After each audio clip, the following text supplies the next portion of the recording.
Week of presentations, role play, as well as fun at camp. Sign up today at probe.org and help them meet these challenges to their faith. Welcome to Today's Issues, offering a Christian response to the issues of the day.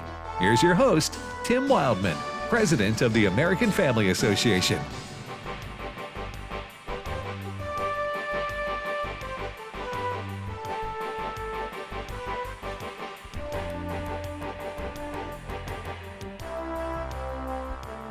Hey, good morning, everybody, and welcome to Today's Issues on the American Family Radio Network for this Monday, March the 4th, 2024. Thank you for joining us. I'm Tim Wildman with Fred Jackson. Good morning, Fred. Good morning, Tim. And Chris Woodward. Good morning. Good morning, Brother Chris. A lot to talk about today, and the big news out of the Supreme Court regarding President Trump and whether he can be knocked off the ballot in various and sundry states, if you can have sundry states. But we'll talk about that momentarily. But first of all, I wanted to mention that we lost a member of our team, Ron Cook, here at American Family Radio. Ron passed away on Saturday evening, suddenly, and he was 72 years old. Ron's from Illinois originally. Some people who listen to us in the Quad Cities in Illinois who go way back will remember Ron as a station manager there. And then he came here 15 years ago. Yeah. Is that? At least that, yeah. 15 years ago or 17. He moved from Illinois to Tupelo to go to work for us here on our staff here at our home base. And he was a voice you would hear on a lot of announcements, a lot of Public service announcements, churches holding events. He was the voice that did that. Yeah. Ron, very friendly fella, and did good work for us here and was well liked by our whole staff. Absolutely. He was a man that always had the praise of the Lord on his lips. Yeah. And it had a tremendous servant attitude. Yeah. Besides doing the work that you talked about, he made the popcorn every morning. He made the popcorn. He kept the vending machines Vending stocked. machines. And Whatever needed to be done, Ron was willing to do it. yes. Yeah. Exactly. He did devotion a few months ago, if it's been that long, and he told us that he had been diagnosed, and he was going through some things, and his message was, God's got this. Yes. And, I thought of that when I got the news over the weekend that he had gone home to be with the Lord, because now God's got him. Yes. Yeah. Anyway, Ron will be missed here by our team, our staff. 72 years old, and Ron Cook passed away on Saturday evening, as I said, suddenly. He had been receiving treatments for cancer, anyway, we don't know cause of death exactly, but it happened suddenly on Saturday night. And his family lives in Illinois, and they're coming down to make arrangements for his funeral service and such. Yep. All right, you're listening to Today's Issues. All right, Jenna Ellis, our constitutional attorney here, she and Abraham Hamilton are our two attorneys that are constitutional attorneys. Well, Steve Crampton, too, stops by occasionally. We're going to visit with Jenna as soon as we can about the announcement. Big announcement. What was a big announcement, Chris? Yeah, and this is not only a domestic story, it's international, because BBC's doing wall-to-wall coverage with it as well. But the Supreme Court today handed former President Donald Trump a complete victory against efforts to keep him off primary ballots in states such as Colorado, Illinois, and Maine. In a 9-0 decision, the justices ruled a day before the Super Tuesday primaries that states cannot invoke a post-Civil War constitutional provision to keep presidential candidates from appearing on ballots. That power resides with Congress, the court wrote in an unsigned opinion. Again, a 9-0 decision. We all thought Trump would probably win. We were kind of guessing as to how they might rule on this, 7-2, 8-1, but it was 9-0, meaning people that Barack Obama put on the court ruled in Trump's favor today. Well, this was clearly ridiculous. Yes. To me, the very idea of it. But, hey, Jenna is on now. Jenna Ellis joins us. Jenna is a host of Jenna Ellis in the Morning, and she's also a constitutional attorney and joins us now. Good morning, Jenna. Good morning. What a great day for the Constitution. Yeah, talk about you and I were texting last night. I said 9-0. You said, well, 9-0-8-1 probably would be the score in terms of the score as it relates to the Trump and the 3 states, at least. Colorado was the one who initiated this. Was this the Colorado State Supreme Court that did this? Yes. Yes, and it is a great smackdown for the Colorado Supreme Court, and that state, which is my former home state, has become so liberal, so leftist in so many regards. This is just the latest smackdown. We remember 303 Creative, Masterpiece Cake Shop. I mean, Colorado has basically been a testing ground for the liberals trying to reinvent the U.S. Constitution, and the Supreme Court keeps telling them no, which is exactly the procedure that the Constitution provides, that the judiciary stops lawfare or politics from overriding the rule of law. What was the, correct me if I'm wrong here, or set me straight, Colorado Supreme Court basically said, or in essence said, or literally said, President Trump was responsible for an insurrection, and therefore, according to which amendment is it? The 13th? Which one? The 14th. They cited the 14th Amendment. The 14th Amendment that they use that to try to define that as an insurrection, a legal insurrection, and that's what they were basing their opinion off of. Yeah, so Section 3 of the 14th Amendment is called the Insurrection Clause, which basically is a provision that provides a penalty for any officers, and there are specific officers listed in the federal government, that if they were found to participate in an insurrection, they could be excluded from holding that federal office. President Trump argued that the president is not one of those officers that is listed. That also came up during the oral argument.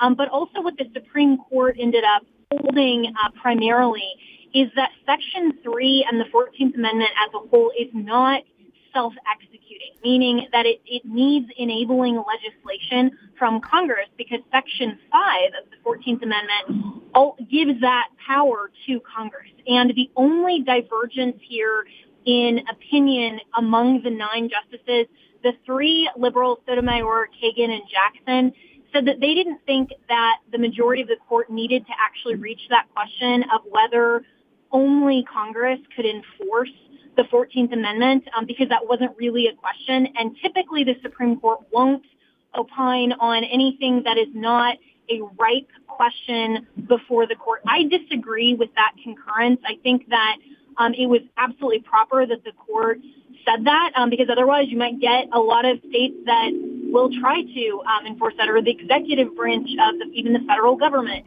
or an executive secretary of state that will try to then enforce it by, other types of enabling executive actions or state legislation.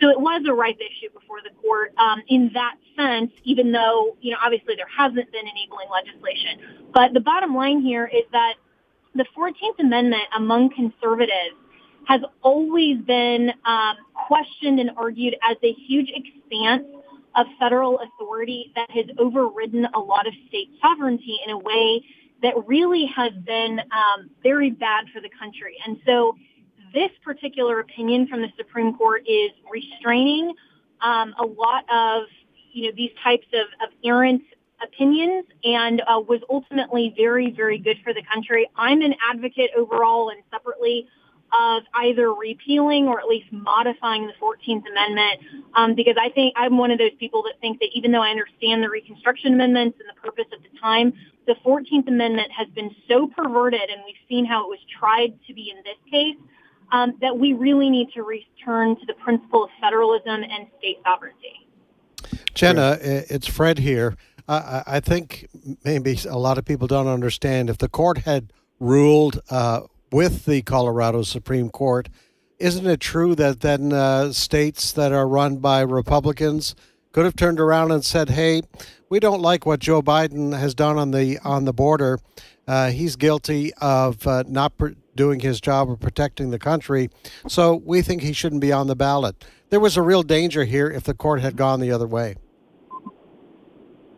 Yes, and the court referred to that as kind of a quote-unquote patchwork kind of analysis in their majority opinion and in this per curiam opinion by saying they didn't want this sort of patchwork of the country to say that different states get to decide arbitrarily and unilaterally who is on their ballot and who isn't, based on this very vague concept of what constitutes an insurrection. And so they were very worried about that and wanted a uniform ruling so that the entire country under the same principle for the presidency.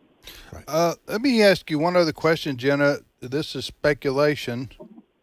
I understand that. Maybe I shouldn't even talk about it, but I'll bring it up anyway. So I won't listen to my own voice of restraint here. If President Trump is convicted in the J6 trial, that's a federal trial, if he's convicted of one or multiple felonies, wouldn't the argument to take him off the ballot in various states be much stronger?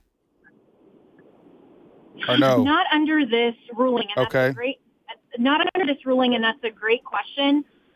Because what the Supreme Court said, and this is why I think it was a right question, Congress has to provide specifically enabling legislation for the insurrection clause to have any force or effect. And so importantly, President Trump has not been charged with insurrection in any of the 91 counts over multiple indictments. Okay, that's important so excuse me, that's important to note because that's a misunderstanding in the general public, I think. Go ahead.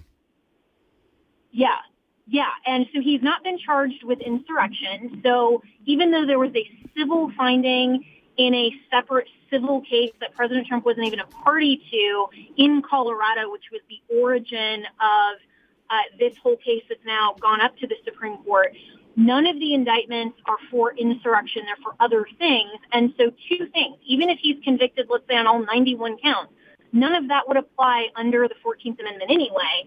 But according to this holding now by the Supreme Court, Congress would have to implement legislation that would clearly prescribe a process for invoking the 14th Amendment as a disqualification for the presidency or for any other federal office holder that is subject to Section 3 of the 14th Amendment. Congress has not done that yet. Gotcha. Okay. Well, listen, Jenna, thanks so much. So you're cheering the Supreme Court today, huh?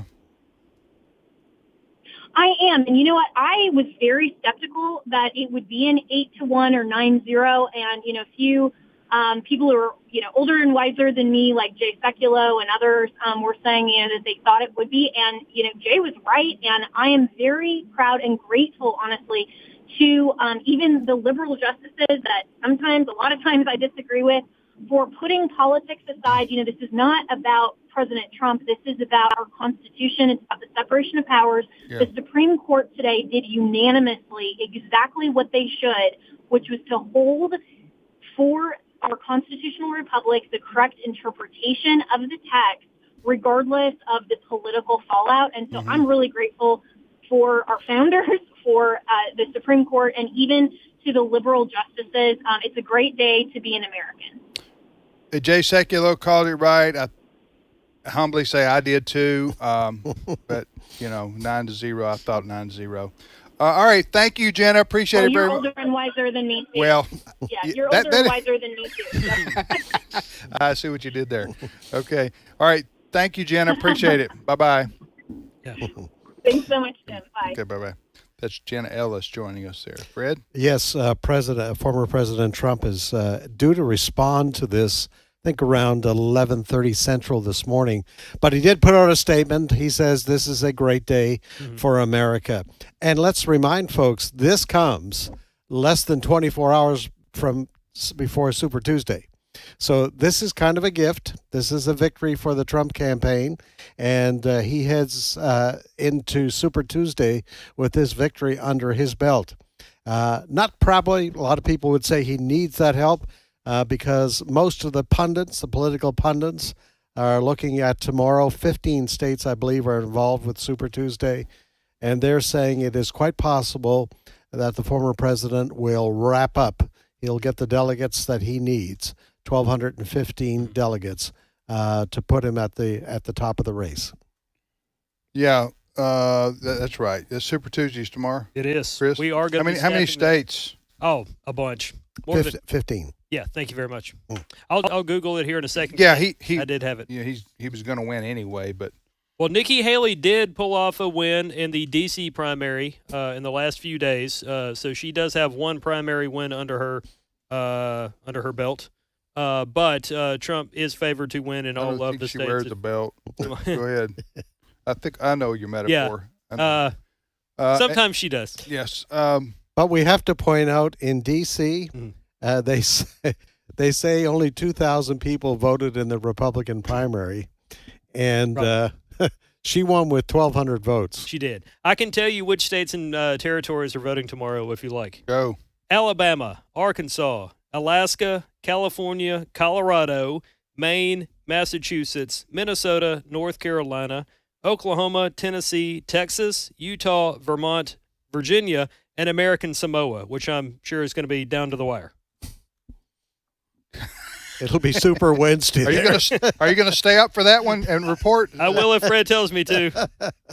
Yeah, we will be here with radio and print coverage tomorrow night, so do stay with us late into the evening tomorrow for all the breaking news of which states Trump won. Did Nikki Haley, get any support, that kind of thing. Okay, so Trump responded to Nikki Haley winning the D.C. primary. He said, quote, I purposely stayed away from the D.C. vote because it's the swamp with very few delegates and no upside. This is what Trump said. I just shared that link for you. Yeah. He said, Bird Brain spent all of her time, money, and effort there. Over the weekend, we won Missouri, Idaho, and Michigan, big numbers, complete destruction of a very weak opponent. The really big numbers will come on Super Tuesday. So there you go. You think Trump will quit calling her Bird Brain anytime soon? Probably if he gets hits that 1,215 delegates by the end of tomorrow night. He said Bird Brain is a loser. Yeah. Record low performance in virtually every state. I enjoy watching the Bird disavow her pledge to the RNC and her statement that she would never run against President Trump. He referred to himself in third person. Yeah. Anyway, so I don't know. I don't think calling a woman like that names helps him with women voters, but I guess he does. Feel like it, huh? That seems to be his character. I don't think they'll be exchanging Christmas cards this year. I really don't. It's gotten kind of nasty. She has basically said recently, and some people have drawn her out on this, is that she has condemned him for his legal problems. Well, his legal problems are the fault of a very biased judicial system. I'll just say that. So to condemn him for being involved with legal problems is like saying that, what's going on in Georgia with Fani and what's going on with the AG in New York, that somehow is Trump's fault. Yeah. But anyway, I think tomorrow Trump will likely have a good day tomorrow. There are 874 delegates up for grabs amongst those states and territories tomorrow. So we'll wait and see. But she did have a victory. Going into tomorrow, Trump already has 244 delegates. Haley has 43. So that's where they're starting the race tomorrow. Yeah, do check our Facebook comments for this show, because I've been sharing links to what Trump said about Haley after the D.C. win. But also I just shared some poll numbers from Real Clear Politics, which compiles all the poll numbers to try to get an idea of where things exactly are going. Yeah, so then it'll just be a question of, does she continue? And if she continues, talking about Nikki Haley, what's the point? Mm-hmm. I guess you could ask the question, what's the point? I guess you could ask her, what's the point? She would say, well, people need an alternative. Mm-hmm. That's what she has been saying. Yeah, those who don't want to vote for Trump. Listen, those Republicans who don't want to vote for Trump, I offer them an alternative. That's what she would say. Also, we've talked about this speculation before. She may want to go all the way to the convention, and then which will be in August. Is that right? The Republican National I believe Convention. so. Mm-hmm. And maybe she has what 20% of the delegates, maybe. Mm-hmm. But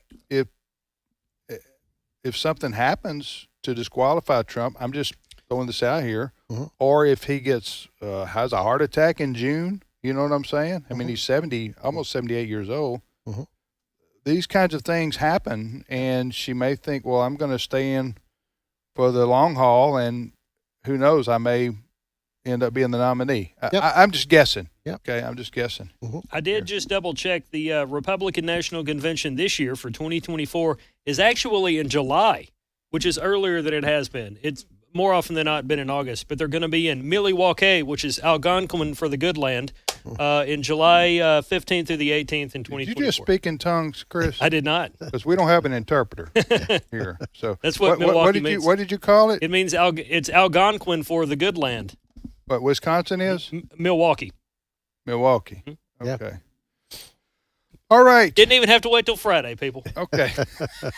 I did not know that. You're listening to today's issues on the American Family Radio Network. Again, the big news is that the Supreme Court has said that states cannot remove Donald Trump from the ballot.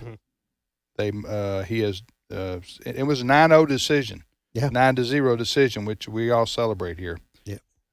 All right. Next story, Chris. Well, this story could very well have been the lead, and we'll probably have to carry it over past the break here. But DHS Secretary Alejandro Mayorkas appeared on several television programs over the weekend, news programs, to field questions about a number of topics, including the murder of the Georgia student who was murdered by what authorities are calling an illegal immigrant.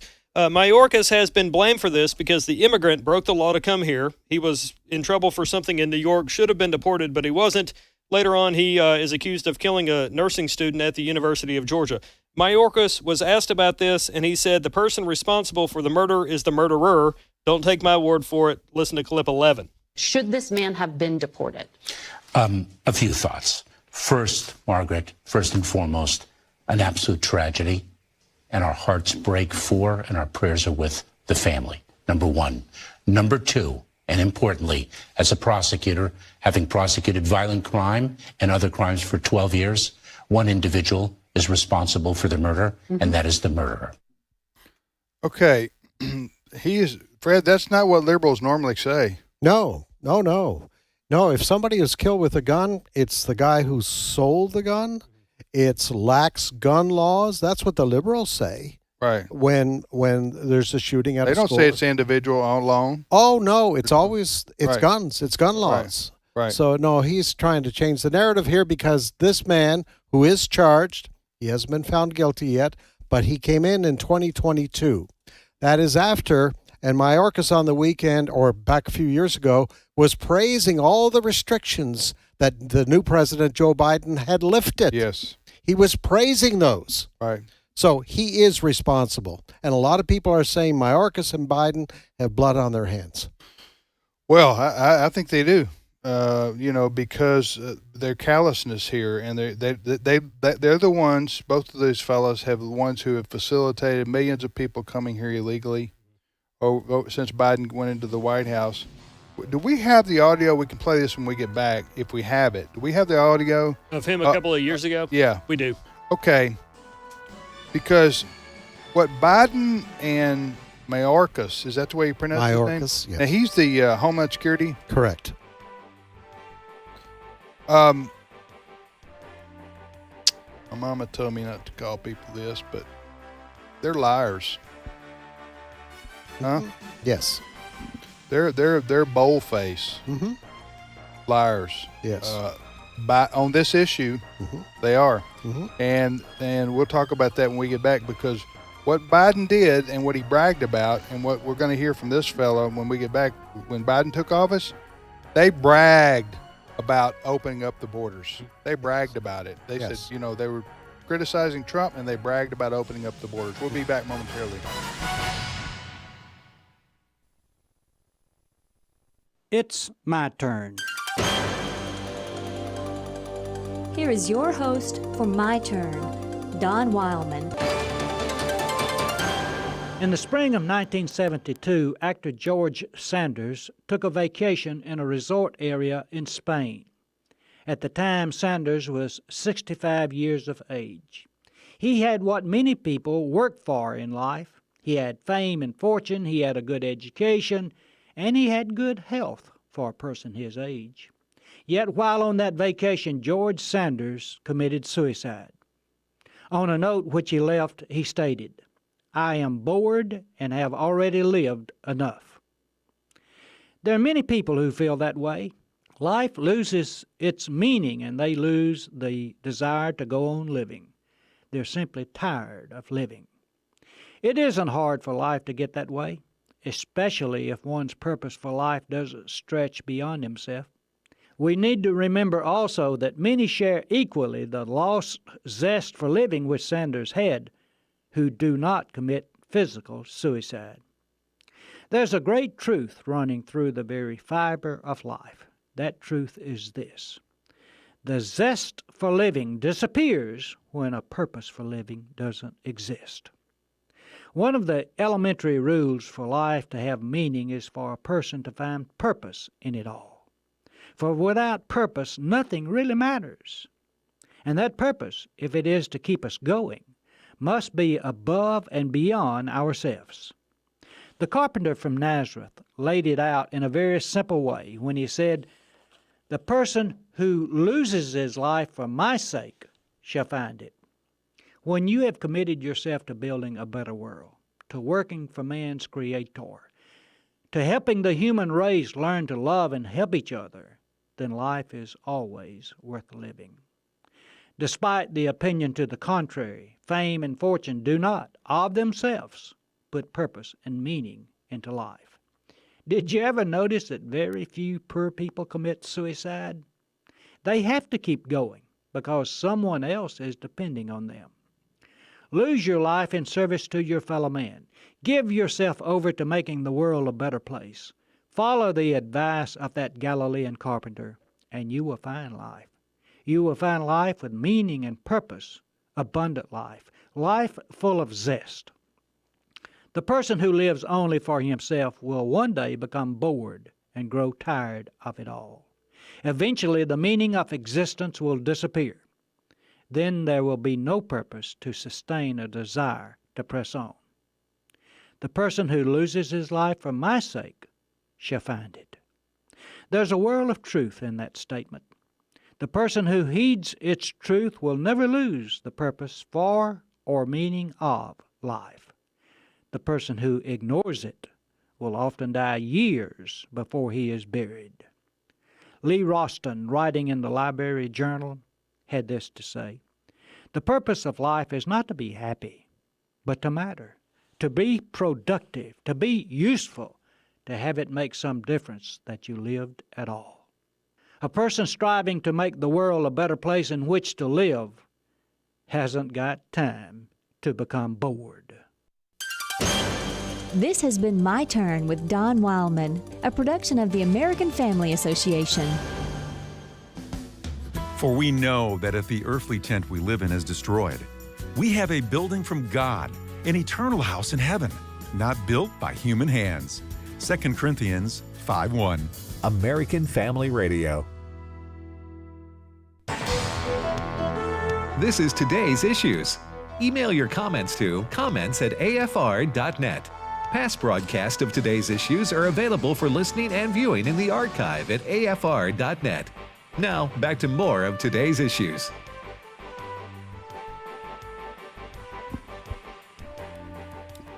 Hey, welcome back, everybody, to today's issues on the American Family Radio Network. Hope you're having a nice Monday. Thank you for listening to AFR. We heard the cough there. Brought to you by Chris. Slow on the button push. Hey, it was America First cough, Chris. That's what we appreciate. Big time. Big league. Huge. All right, so just the big news this morning, of course, is the Supreme Court announced 9-0 that Colorado couldn't remove former President Trump from the ballot there. And everybody's celebrating that. And that applies also to the Secretary of State in Maine. Maine did the same thing, and then a judge in Illinois exactly last week. Now back to the border situation as it relates to Mayorkas, the Homeland Security. Is the Secretary? Homeland Security Secretary. Which is a cabinet level position. It is. That is correct. You've all seen and heard him. Okay, we want to go back for just a moment to when President Biden took office. The day he took office and the subsequent 2 to 3 weeks, the President Biden himself and Secretary Mayorkas, they were proud of dismantling everything Donald Trump had done as president to secure our border and to slow down the illegal immigration. And they wanted the world to know. Now they're acting like, well, we can't do anything to stop it. I mean Biden and Mayorkas. But, okay, so what are we about to hear? Yeah, this is DHS Secretary Alejandra Mayorkas talking to Nicole Wallace of MSNBC, bragging about the Biden administration. When is this? Oh, a couple of years ago. I don't have the exact date. Okay, you don't have the. I will share the link in a minute, though. But it is within 2 weeks, I think, of Biden taking office. Correct. Okay, and he's on MSNBC, and here's what this guy says. Clip 4. I'd like to understand from you what Trump-era immigration policies have been banned, ended, reversed, and if any investigations are underway by you.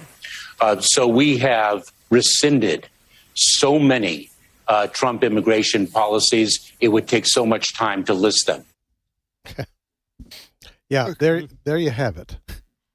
That was their policy in a nutshell. Yep. That was from September. Okay, September 23rd. So I was incorrect about within a few weeks, but it was September the 23rd, 2021. A few months. Yeah. After Biden had taken office, and this guy is bragging. Mm-hmm. He said there's so many things Trump did on the border. We've taken them all away, and I can't even name the number of them. Right. Yeah. But this was all part of Joe Biden's plan. Joe Biden told the nation when he was in the primaries leading up to the election in 2020. Right. He told, this is my plan for the border. We have that audio. Okay. I would, in fact, make sure that we immediately surge to the border. All those people are seeking asylum. They deserve to be heard. That's who we are. We're a nation that says if you want to flee and you're fleeing oppression, you should come. Yeah. And so what we have seen over the last 3.5 years was all part of Joe Biden's plan. Right. This is not an accident. He invited the world to come to our southern border. Right. And they're still coming. Put up your hand and say, asylum, we'll let you in. Right. Right. Exactly. And now it's backfired. Yes. Now it's terrible for our country. We're going to have to suffer the consequences of this colossal mess for years and years to come. And we just talked about the young lady in Athens, Georgia, who was murdered by an illegal immigrant, allegedly. He hadn't had his day in court yet. But this that kind of thing, that crime among illegal people who shouldn't even be in our country in the first place, is increasing, and it's only going to get worse. Well, and there have been other instances where women were killed by what police called an illegal immigrant. You had the college student in Iowa a few years ago, and then before that, or around that same time, there was a woman out in California that was shot at like a pier or something like that. It was a man that was found here. Yeah, a woman by an illegal man. Yeah. Well, it happens all the time. And we've seen the videos of New York. Yeah. The violence that has occurred there. And we haven't even mentioned the fentanyl that has been allowed to come into this country. And they say thousands of our young people have died. Yeah. I guess what's really shocking is, if you think about it, is one of the major political parties in this country, namely the Democrats, basically they're for sabotaging our own land. Yes. With letting millions, and they're not stopping it now. No. They're not stopping it now. Letting millions and millions of people come into our country. We don't know who they are. It's only been because this problem is creating pain for New York City and Chicago and Denver and some other places that they're even talking about it at all. but and it's become the number one issue in the country. Yeah, and it's hurting the Democrats' chances in November. And this is why Joe Biden goes to the border last week. He found a quiet place at the border. Right. It was, and you want to know why it's quiet, is that Governor Abbott of Texas went into Brownsville. Right. And he stopped it with the barbed wire. Right. And the containers. He stopped it, and the illegals moved further west, right, which is where Donald Trump went to Eagle Pass. So be very clear about this. Now Biden is out there saying it's the Republicans' fault because they're not giving me enough money. Right. He's saying things like, I don't have the authority. Mm-hmm. Yes. Remember, what did he say? He said, I don't have the authority to hire any more agents or hire any more border he's security. claimed he doesn't have the authority to do pretty much anything. You name it, and he'll say he doesn't have the authority. I do have one example. Oh, yes. Yeah. This is something Steve cut for us. It's from recent days, and Biden told a reporter, again, he can't do anything about the border. Clip 1. Why are you waiting to take executive action on the border? Because we need more forces on the border. I don't have the authority to do that. Okay. Since when has this guy cared about having the authority to do anything? It's probably illegal, but it's worth it, President. And that's an actual quote from him. Yeah. The Supreme Court of the United States says you, Biden, do not have the authority to universally cancel student loans that are owed the government. And he's still doing it. And he said, I don't care what the Supreme Court says, I'm going to do it anyway. Yeah. So since when is he said obeyed the idea of separation of powers? Yeah. I'm sure he wasn't the person that actually does this, because if you're not aware of it, America, oftentimes a politician has somebody that does their social media stuff for them. But in the last couple of weeks, somebody that has control over Joe Biden's X account, what used to be called Twitter, they posted something saying, MAGA Republicans and the Supreme Court told me I couldn't, but I still did. And it was talking about the Supreme Court stuff. Yeah. With student loans. All right, you're listening to Today's Issues. That's the name of this show on the American Family Radio Network. I guess we'll have to wait till later in the year to see if there are any political ramifications for the Democrats in terms of there seems to be a negative. It's a negative issue for them. How much it'll hurt them in November, it kind of remains to be seen. Well, I'll tell you what, the polls that are coming out just even in the last 2 to 3 days, New York Times polls showing that roughly 6 in 10 say they're not very or not at all confident in Biden's mental capability. So he has that issue that's going on. The American people know what's going on at the border now. There's no secret anymore. Right. Joe Biden has created this crisis.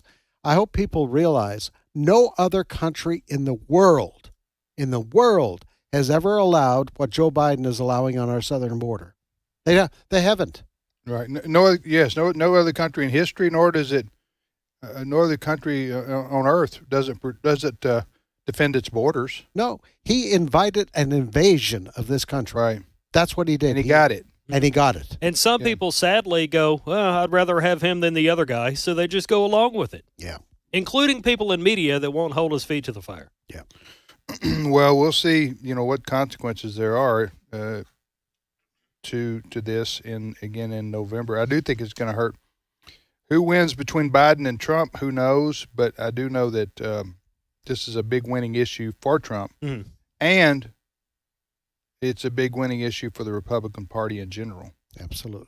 Because it's a big loser for the Democrats. They can't defend this. It will be interesting to see how the Republicans really craft their message these last few months before the election day, because in 2022, we were all told and we all believed that Republicans were just going to sweep in. It was going to be a big red wave. They were going to overtake everything and kind of bring Biden back to center. Obviously, that didn't happen, and they've lost other races since then. They promised things that they never delivered. We've talked about this before. Our country's basically 50-50. It has been since Bush versus Gore. 50-50 the White House, 50-50 the Senate, 50-50 the House. Really, the president, even Obama couldn't do much at all, and nor was Trump able to do much at all. Nor was Biden able to do much at all in terms of legislation. what those presidents have been able to do because of the divided Congress is through executive order only. Pretty much. So we will see again. We'll see what happens going forward. You're listening to Today's Issues. Next story, Chris. Let's mention this because Israel is still a big issue, even though it's not necessarily the lead story or even a story you might see in the first half hour of a news program. But Israel continues to go after Hamas in Gaza, and the Biden administration, which in the immediate days following the October terrorist attack in Israel, they were in lockstep agreement with Israel. We got your back all the way. Since then, they've been telling Israel, you got to stop. You're going too far. This is inhumane, all these kinds of things. And Vice President Kamala Harris, who Joe Biden has put in charge of everything on planet Earth, she weighed in on the need for an immediate ceasefire in Gaza.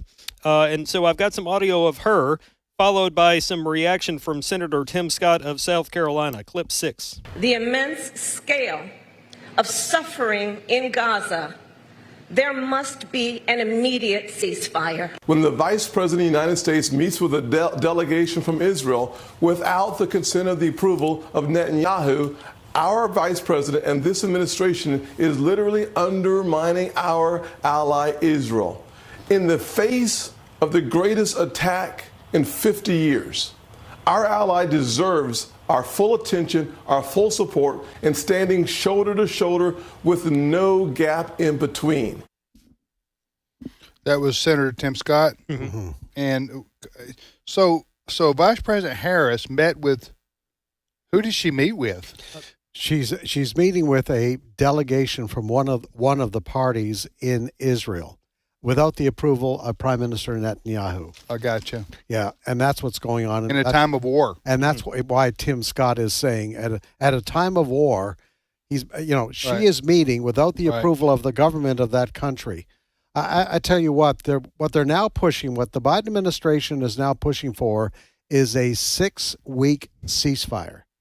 Prime Minister Netanyahu last week said commit to that would be detrimental to their efforts to wipe out Hamas, and that is the goal of the Israeli government, to wipe out Hamas. That would only allow Hamas to bring in more weapons or to reorganize. Hillary Clinton herself said a few months ago, this is a bad idea. Yes. Listen, this is a death match. I hate to put it so bluntly. This is a winner-take-all situation. Hamas, are people in Gaza being displaced, and are they having to? Are they caught in a war zone? Yes. Yes. That is true. It's an unfortunate situation, very unfortunate situation for those people. But at the same time, Israel wasn't the one who initiated this. This war was started because Hamas went into Israel and slaughtered 1,200 people that day. October the 6th, was it? October 7th. October the 7th. They slaughtered all those people. Well, what did you expect was going to happen? Israel is responding, and they're going to continue to respond till they secure the whole area where what happened on October 7th doesn't ever happen again. And they're trying to hunt down all the people who were responsible for October 7th. So is it a humanitarian crisis in Gaza with a couple million people living there? Yes, it is. But you have to wait. But Israel can't concern themselves with that first and foremost. In a time of war, you have to prioritize, and Israel has to defend itself, and they have to do whatever they have to do to take out Hamas. Yes, and and Hamas's capabilities to wage war. That's really their only objective, and getting the hostages, the ones that remain alive, freed. Prime Minister Netanyahu has said, Hamas, release all those hostages right now. Right. And we'll start to back away. Right. The other thing that we have to remind people, because the mainstream media keeps doing this day in and day out, they keep giving the total fatalities in Gaza. I think as of Friday, they were saying 30,000. But as Netanyahu and others have pointed out, they include the Hamas terrorist numbers that are being killed in that, because Hamas terrorists don't dress in uniforms. Right. They have civilian garb on. Yeah. And so thousands of those that are being killed are Hamas terrorists. They embed themselves within the civilian population. They embed themselves, we have seen proof of this, and even some of the mainstream media have agreed with this, that Hamas uses hospitals for their headquarters. Hamas uses Sure they do. uses schools. Sure they do. The reason they do that is they know that Israel's hesitant or won't fire on a place where a school is, or a mosque is, or a hospital is. Why? Because the PR from doing so, Hamas would just say, "Oh, they're bombing a hospital." Well, that's their cover. Yes, that's their cover, so that they're able to do what they want to do, orchestrate their quote government, Hamas, in Gaza, without being targeted, because they know it's kind of like a human shield. Yeah, Mm-hmm. It's a human shield. Listen, I know what people on the left, and well, they're not all on the left, but a lot of people who are a lot of people in this situation. Here's what they would say if they're pro-Palestinian. That's what they would call themselves, or pro-human rights. They're going to say, when I say that Hamas started this, they're going to say, no, Hamas was only by the slaughter of those 11 or 1,200 Israelis that day. They're going to say, no, Israel started this by occupying the land, right? Mm-hmm. Occupying the land that belonged to the Palestinians. Okay, we're talking about how many years now, Fred? We're talking about since 1948. Mm-hmm. That's when Israel became a nation again. Since 1948. Thanks to a Democratic president. And the United Nations, of all people, created a state, Israel, a Jewish state, is basically in response to the Holocaust. The Holocaust. Yeah. And they wanted a homeland for the Jewish people, which had traditionally been their homeland. Mm-hmm. There wasn't a state called Palestine. No. There wasn't.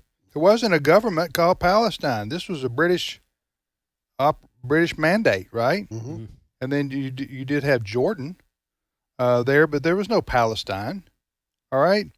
So what I'm saying is they're going to say it's the Jews' fault for being in Israel in the first place. I'm just giving you some of the history here. And have there been wars between the Arabs and the Jews? Yes, there's been some big wars over the decades since then, namely the 1967 war. And in war, guess what? To the victor go the spoils. And Israel was able to seize more land because they beat the Arabs in a war. Mm-hmm. So they captured all of Jerusalem and some more land, the West Bank area. So Israel is under no obligation to give this land back, but that's the argument of the people who support the Palestinians. Israel needs to give this land back. That's what Obama was for. He was for moving 1967 borders. The 1967 borders. Listen, the Jews there in Israel have to defend themselves at all costs, or guess what? They cease to exist. That's right. They will be wiped out. They are surrounded by people who are their enemies. Turkey does not border Israel, but they've been threatening Israel. Listen, is it Israel right or wrong? Israel can make mistakes too. They can. I mean, they're human. They can make mistakes too, but you got to understand the defensive posture that they have to take all the time to defend themselves against terrorism and to defend themselves against being wiped out. So that's the backdrop here, and America has always stood with Israel and their right to exist. But now many in the Democrat Party, probably half the Democrat Party or more now, they're taking the from the river to the sea approach. Yes. That means basically Israel is at fault. The Jews need to be driven out of because the Jews are committing atrocities against the Palestinians. One other thing about this issue is that you also have to remember that the children, maybe not in all Arab lands, but the children in Gaza, and the Palestinian children, and the children in some of the Muslim countries that surround Israel, they are taught from the time they are 1 year to 2 years old to hate Jews. Yes. In the schools, a lot of them. Yes. So can you imagine that kind of brainwashing and propaganda from the time that's all you can remember? You're taught to hate the Jews, and no wonder they commit acts of terrorism, or these people are willing to butcher 1,200 people in a day, and in the most horrific ways. You can't even describe it without you throwing up.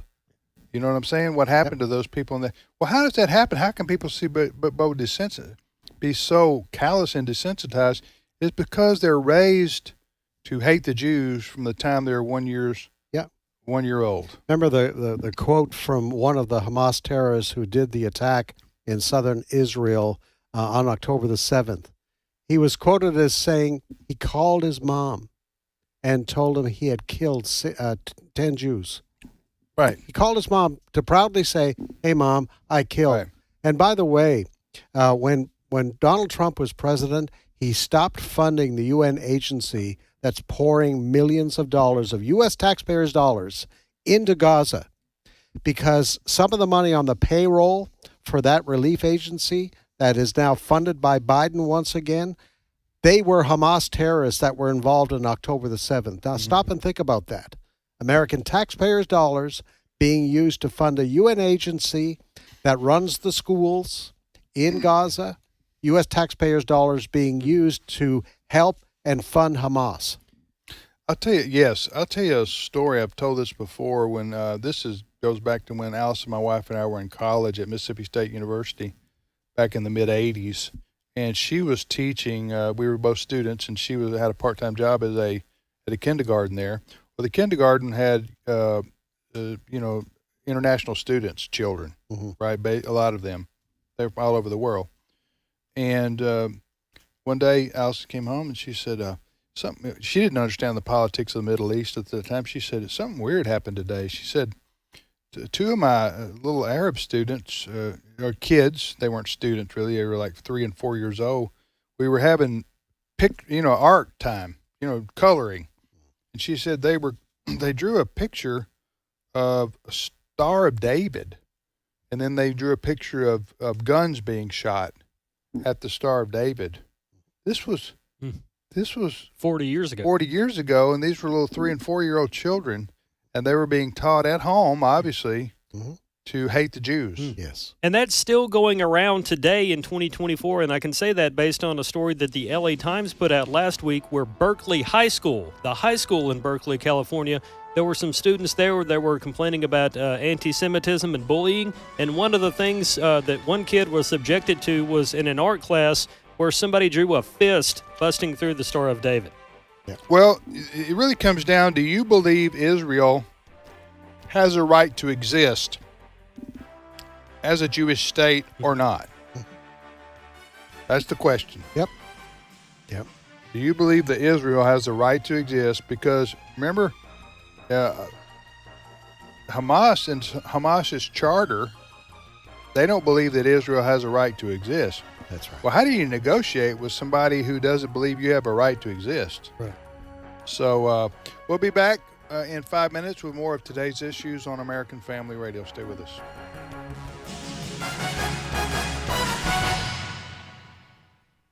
The views and opinions expressed in this broadcast may not necessarily reflect those of the American Family Association or American Family Radio. Faith, family, freedom. American Family Radio. You're aware of how important it is to stay engaged in America's culture war. One way American Family Association helps you to do that is through action alerts. Here's how it works.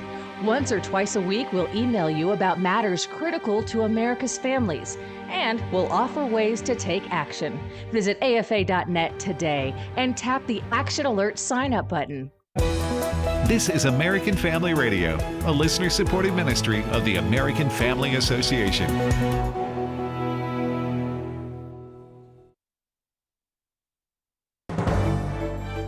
American Family News, I'm Rusty Pugh. Democrats have tried many different legal maneuvers to try and keep Donald Trump from being elected president for a second time.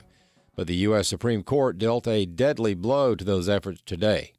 The court has ruled in favor of former President Trump staying on the primary ballot in Colorado. Shannon Bream explains the implications of the unanimous ruling. It's a per curiam opinion, which the Latin for that is sort of the court speaks. It's supposed to be sort of a unified voice. I don't see any dissents here, so it sounds like the court as a whole is agreed that whatever happened with Colorado, it was not the proper framework to use here.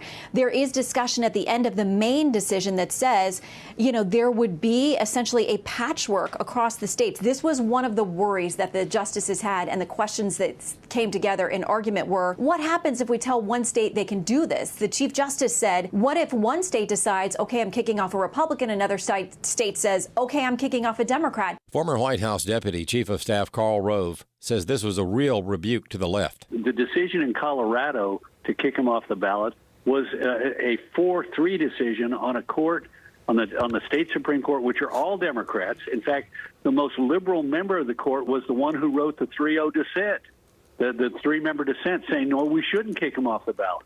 So it goes to the U.S. Supreme Court, and we fortunately have a 9-0 decision by the court saying he should be on the ballot.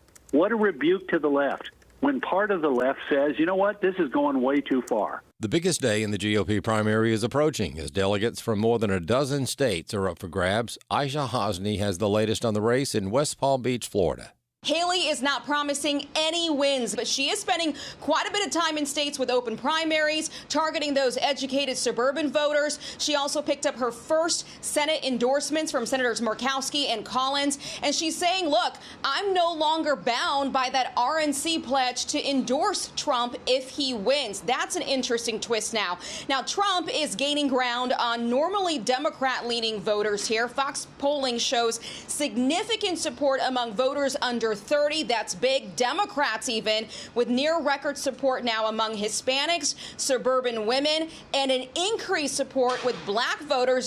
Wildfires continue in Texas as efforts are made to halt the blaze. Airplanes continue dropping water and fire retardant over the northern Texas panhandle surrounding Amarillo with the help of fire crews from across the state. When you have straight line winds of 20, 30, 40 miles an hour, it's almost next to impossible. Lieutenant Andrew Rodriguez with Travis County Emergency Services as more favorable weather moves in. Since igniting last Monday, the Smokehouse Creek fire, only 15% contained. 2 other fires, at least 60% contained. 500 structures and thousands of cattle lost. There have been 2 deaths. A disaster declaration now declared in at least 16 counties as the cluster of fires have burned more than 1,900 square miles. Jeff Manasso, Fox News. A Midwestern state is trying again to challenge the largest abortion provider in this country. Republican lawmakers in Missouri are offering up a bill that would ban receipt of Medicaid funds by Planned Parenthood, which operates in St. Louis and Kansas City. Susan Klein of Missouri Right to Life explains why members of the legislature are anxious to get it passed. Clinics like in Missouri, they cross state lines in Illinois and in Kansas where they are doing abortions, and we're just wanting to make sure that Planned Parenthood does not receive public dollars because they are taking minors across state lines for abortions without the parents' knowledge or consent. So taking it further, Planned Parenthood is being accused of breaking the law. These are mandatory reporters. If a minor is in a situation where she's been raped or a perpetrator of incest or a human trafficker, these are mandatory reporters, and they are not reporting. They are actually helping the minor across state lines, so they're helping the people who are abusing the minor. 2 previous attempts to defund the abortion conglomerate failed in the courts. But members of the legislature are confident the latest proposal will withstand legal scrutiny. I'm Charlie Butts. More news online at afn.net and the AFN mobile app. I'm Rusty Pugh. Forget about Facebook. The last 10 days, we've been banned twice, and is unbanning a word? They put us under the ban. Christians and conservatives don't need you, YouTube. Banned one day, banned again. AFR programs are now live streaming on the AFA streaming app. Now you can get shows like Today's Issues straight from the source. Put back on the next. Just say unbanned. Unbanned. Just search AFA Streaming or visit streaming.afa.net to sign up. Today's Issues continues on AFR with your host, Tim Wildman, president of the American Family Association.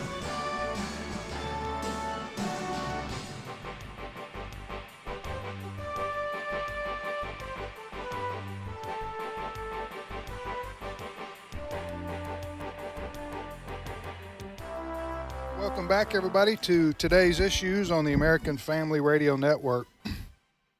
Tim Wildman here with Fred Jackson. Again, good morning, Fred. Good morning. Or good afternoon, those who live in the Eastern time zone. Steve Paisley Jordahl joins us now. Good morning, Steve. Good morning, everybody, and a good afternoon if you are in the East Coast. Hey, I was just looking. You were mentioning off the air about what happened over in Six Flags in Atlanta. Yeah. I saw some video on that. This is over the weekend. I guess Six Flags opened for the spring. The opening of I'm reading from the news source. I'll get it in a minute. Anyway, it says the opening of the Six Flags over Georgia season was marked Saturday by a chaotic scene involving fights breaking out across the park, and then a police and security clear out that ended with a 15-year-old shot by an officer nearby. So, good night. Can't even go to Six Flags anymore. No. Huh? These big cities, just forget it. Huh, Fred? What we saw in Kansas City in the celebration there. Just a few weeks ago, we're seeing in Atlanta, it's just gangs of kids, and one looks at the other the wrong way. They pull a gun, and then a bunch of them pull guns. And these security guards, like at a place like Six Flags, you got a bunch of teenagers rushing in, and there's no parents there. And these security guards, they're helpless. Yeah. How can you possibly stop gangs? No, and they're out fighting in the park. And the police supposed to interject. The security guards supposed to interject themselves in the middle of these fights and try to separate people. And then somebody starts beating up on the security officer. Yeah, it's just a mess. Yeah. But anyway, that happened in Six Flags over. I've been there several times. Right on the interstate. Yep. Going into Atlanta from the east. Mm-hmm. Excuse me, from the west. Yeah. Anyway. All right, you're listening to Today's Issues on American Family Radio. All right, Steve, what do you got? Well, we've been talking about the Supreme Court decision with President Trump. We missed this, actually. I think it happened yesterday. Federal Appeals Court, the Fifth Circuit, has ruled that Texas can uphold its own immigration laws. Texas passed a law. Who ruled this? The Fifth Circuit Court of Appeals. So the Texas passed a law that says if you're not going to do anything, federal government, we're going to, so we can arrest and jail illegal immigrants. Yeah. And the lower court said no. Then you'd have a whole hodgepodge of every state doing its own foreign policy. We can't do that. But the Fifth Circuit said no. They have the right to do that. So they ruled in favor of Texas, put it on hold for about 4 or 5 days to allow the Supreme Court to weigh in if they want. But absent that, Texas is going to start. You know what this is akin to me is do you have the right to defend yourself? Mm-hmm. Do you have a right to defend your home? Mm-hmm. In the case of Texas, do they have a right to defend themselves from invasion, or can the President of the United States allow the invasion and put the Texas government at risk and the Texas people at risk? Well, I remember when Governor Abbott first introduced this. He's using the U.S. Constitution, and I don't have that in front of me. But he said there is a section of the U.S. Constitution which says if the federal government neglects to do its job to defend the borders of the country, then the state can do that. He based it on what the Constitution says about this. And now the Fifth Circuit Court of Appeals is now saying, Abbott is right. Right, He has a right right. to do this because of the neglect of the Biden-led federal government. Well, good. That's great news. Yeah, right it there. is very good Yeah, news. Yeah. So maybe When was that announced? I believe it was yesterday. I think Sunday. It's weird that it would happen on a Sunday, but this is dated March 3rd. This is from CNN, dated March 3rd. That was yesterday. Yeah. Yep. Hey, by the way, switching gears, we wanted to talk about the response from the mother of the young lady who was murdered in Georgia. Yeah, this is Laken Riley. She's the one that was murdered there at the University of Georgia, illegal alien that is charged with that murder. They had a memorial service last week and then a funeral, I believe, on the weekend for this precious young lady. And we had heard that she was a born-again believer. But this is what her mom had to say. My family has faced the most devastating, unimaginable loss that anyone could ever be forced to endure. I would like to thank my Lord and Savior Jesus Christ for being with me and my family during this heartbreaking time. She goes on to say, I encourage everyone to have a personal relationship with Jesus. I give him all the glory for getting us through this. What a testimony. You talk about something good coming out of a horrible, horrible tragedy. But she has issued this statement, made this public statement, and she gives praise to the Lord Jesus Christ. She says, he's my Savior, and I hope that you find Jesus Christ as your personal Savior as well. Mm-hmm. Just terrific. Absolutely. That's the mom of Laken Riley. Laken Riley. Mm. Of course, she was the one who was murdered. She wasn't at the time she was killed. She wasn't a student. She was a student at nursing student associated with the University of Georgia. Yes. But anyway, did you know that abduction and murder took place in broad daylight? She was out for a morning jog. Yeah, it was bright. Yeah. So this man must have been stalking her. Yes. He knew where she was going. Sounds like to me he knew where she was going. I think the gentleman who's charged and his brother lived in some housing area that was adjacent to where the kids jogged in the morning. Yeah. Let me tell you another thing I've noticed. I was talking to Alice and my wife about this the other day. I've noticed, because like you guys, I'm a consumer of the news, so I'll read 3 or 4 different news sites a day. And what I've noticed is there are a lot of people who are being attacked and even abducted or trying to be abducted, robbed at gas stations. Yes. And what happens is, this is why you need to be aware of your surroundings. Because what happens is you stop and get gas. Maybe by yourself, and you're just out got the pump going. You're not really paying attention to, okay, here comes a guy walking up or a car driving up real fast, and next thing you know, you're at gunpoint. Yep.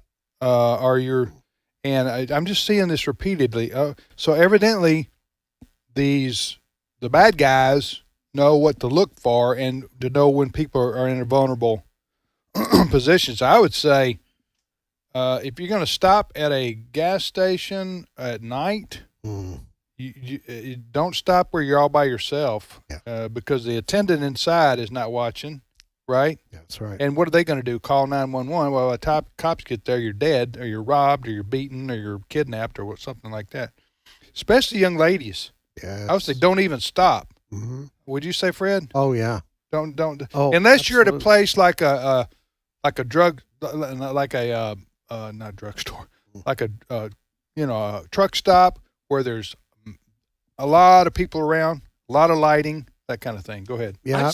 Go ahead. I just we have to be careful at night, and sometimes a Walmart parking lot at night. Now I know Better keep your head on a swivel. You just got to be careful in certain areas. I wouldn't go by myself either. No. I saw one of these videos you were talking about. A guy had stopped at night, get some gas. Of course, most gas stations are self-serve now. Right. So you got to get out of your car to do it. I saw one guy, he defended himself because a bunch of gang guys came up. He kept pouring the gas on them. That's what I was going to say. He took the nozzle out of the car and started squirting it with gas. Start squirting them with gas. That's smart thinking. Yeah. Yes. He attacked them with gas. They had no idea what to do. They got back in the car and drove away. Yeah. He didn't have a chance to throw a match. Yeah. It's just anyway. You just need to be aware of the situations. It's a dangerous world we live in. And what reminded me is this Lakin Riley, this young lady. She's out on a morning jog. Yes. And just going back for a moment, there was a story I think just last week where some of these characters, now the bad guys, will put something near your back wheel of your tire, and it's got a nail protruding out from it. So when you drive along, you're hearing something sounding bad on your car, and people are pulling over, but they're following you. The bad guys are following you. And so when you stop to investigate this noise on your tire, then they get you. Mm-hmm. So now, and they showed this person, they made it home with this strange noise, and they showed it, and it's like a spike that goes through the mud flap on the front of the back tire, and it was rubbing up against the back tire. Somebody had done that in a parking lot when the good guys were in shopping, and they followed this guy along, and fortunately he got into his driveway when he discovered what the bad noise, the source of it was. Listen, you've got to be on defense all the time these days. Yeah, it's horrible. Listen, got to be on if you're going to get gas and you're by yourself, don't stop by yourself if you can help it at all. And if you do, especially young ladies, forget that. Yes, you tell your daughter, your granddaughter, you don't stop. Babe. First of all, even now today's driving at night by yourself. Yeah. Again, male or female, but certainly young ladies. It's just you better. You know what I'm saying? Oh yes. You better think about those kinds of things. Think about what. Because now in these bigger cities, you're seeing a trend toward these criminals who watch somebody go in a store and then they follow them home. Yeah. Huh? Mm-hmm. Especially if they go into like a jewelry store or something like that. They'll follow them home, then theyll rob them at gunpoint there in their driveway. Yeah. You said, Fred, you said these days you have to watch out. I heard of somebody talking about in the 1950s or 60s or 70s, Americans had as many guns as they have now. Mm-hmm. Kids used to, when I was in high school, per in capita. California, they'd roll up with a shotgun in their truck. It was just fine. So why all of a sudden are we concerned about the shootings? Why all of a sudden we've been pumping gas for almost a century?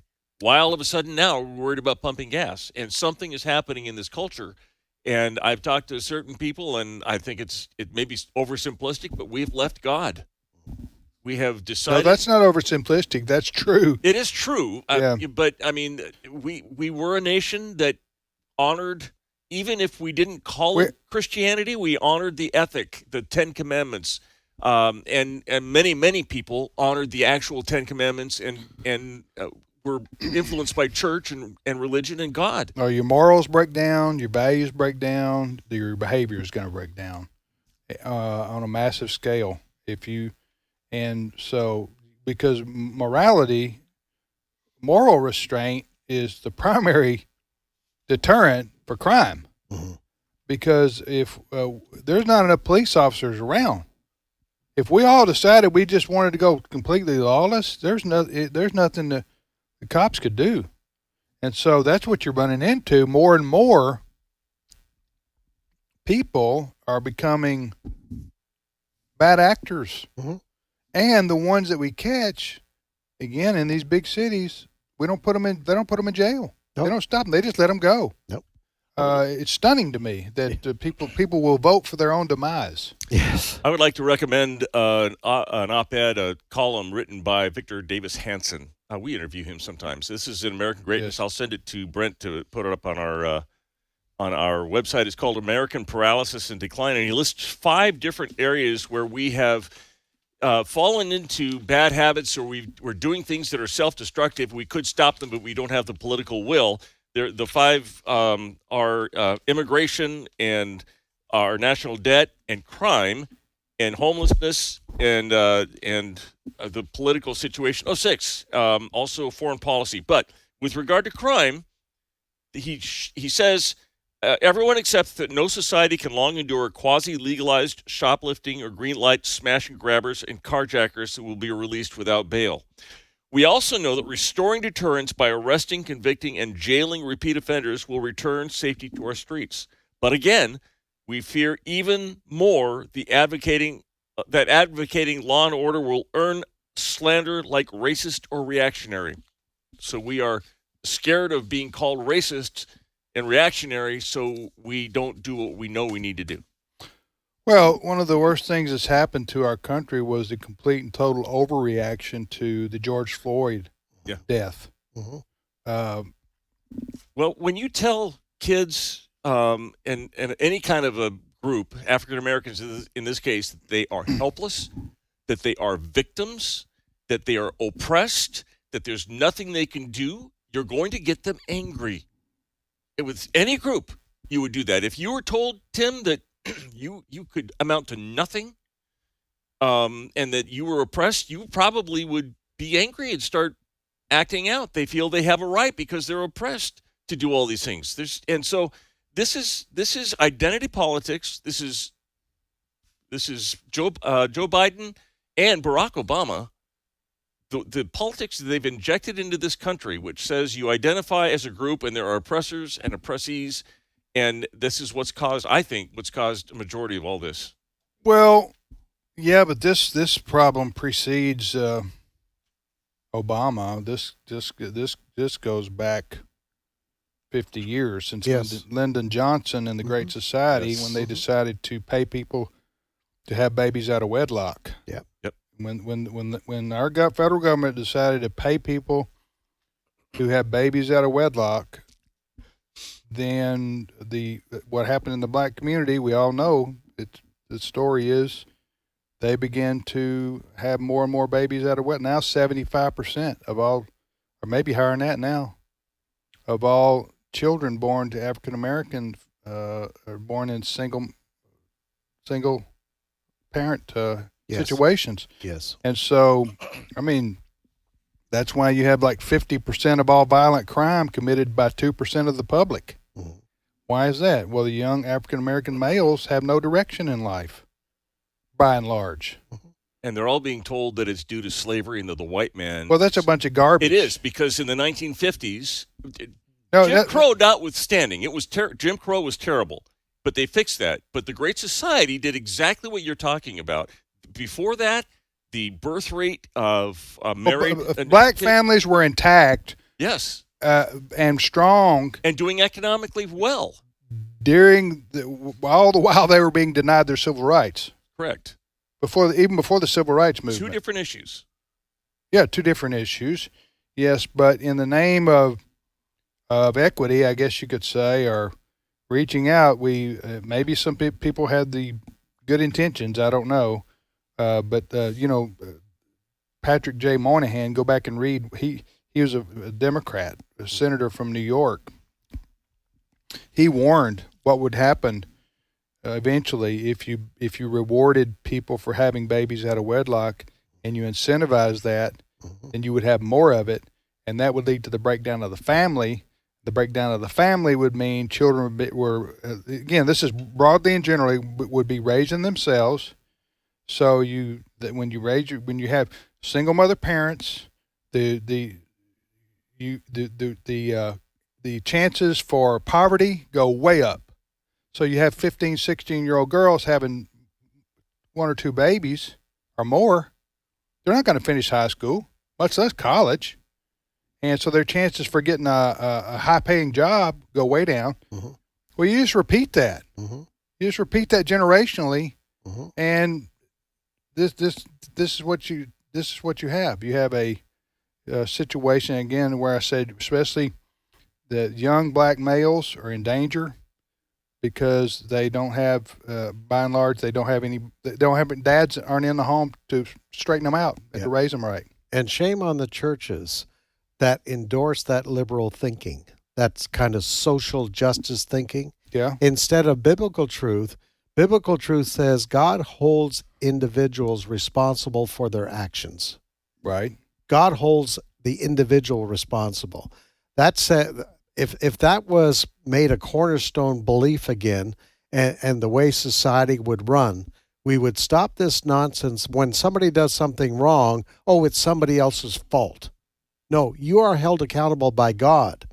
And that starts, it starts in the home, that thinking, biblical thinking. It starts in our churches. We have to underline that again and again and again, that we serve a sovereign God who doesn't change his mind, and that he holds us, each of us, accountable for our actions. Mm-hmm. It's the Bible says the fear of God is the beginning of wisdom, and we've lost our fear of God. Right. And we're replacing it with man's wisdom. Yeah. Which is foolishness. You're right.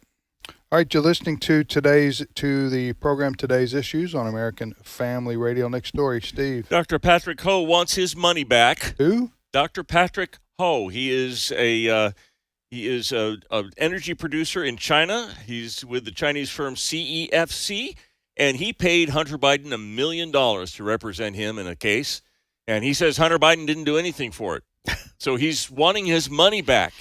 Now, I don't know, but I'm guessing what Hunter Biden didn't do was give him access to the president, and it now seems, since it's all in the limelight, he's not going to be able to. So since Mr. Cho didn't get what he paid for, he wants his money back. That last part is just conjecture, but he does want his money back. He is suing to get $1 million from Hunter Biden, the Chinese firm, energy firm. Good luck. He said this out loud? He said out loud that he wants his money back. Suing him in court. What's his name? His name is Dr. Patrick Ho, H-O. Okay, where's Dr. Ho? Where is he from? China. Communist China. Oh. Hunter Biden was paid $1 million by the Chinese firm CEFC to act as attorney for its employee, Dr. Patrick Ho, but now Ho is threatening to sue the first son within 7 days unless he gets his money back because he claims Hunter did no legal work for him. Sent a legal letter to Hunter last week requesting their attorney-client agreement be terminated immediately and threatened legal action unless he receives detailed list of services provided by Hunter, which he says there were none. Well, I wish I spoke Mandarin and I knew what good luck in Mandarin is. Right. Number one. But number two, foolishness for doing business with Hunter Biden. If you're going to do business and $1 million worth of business, you better do a little bit of research. A little bit of research would have told this gentleman that Hunter Biden was not to be trusted. But other research might have shown that you could have had access to his father for $1 million. Yes. And that's fallen apart. What got me was last week, Hunter Biden. You talk about a guy that's just made a mess of his life. Wow. Huh? I mean, wow. Anyway, last week he said, Hunter, I'm not laughing because it's funny, because what he's done to himself is tragic, really, quite frankly, on a human level. But what he said was he was testifying before the Congress, Hunter Biden, about how his influence with his dad as VP helped him get money from around the world. And one time he said he was on the phone, was Hunter Biden, with somebody, maybe it was in China. Trying to pull off a business deal. Again, operating on the influence of his name and his dad being VP. He said, I said that my dad was sitting beside me to the people on the phone because I was either drunk or high. Yeah, what a testimony. I thought, good night. That's his excuse. I was either stoned or I was drunk off my gourd, so I made it up that my dad was sitting right next to me when I was talking to the business. That's what his lawyer told him to say. God, where'd all that money go to? Yes. Huh?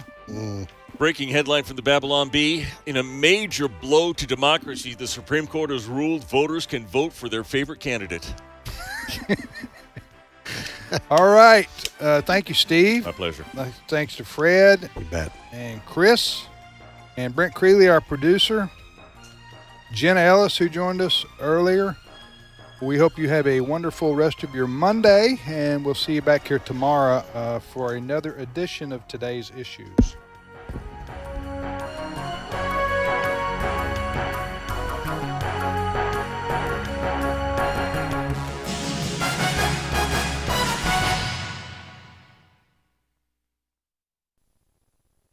Hello, everyone. I'm Tim Wildman, president of American Family Association and American Family Radio.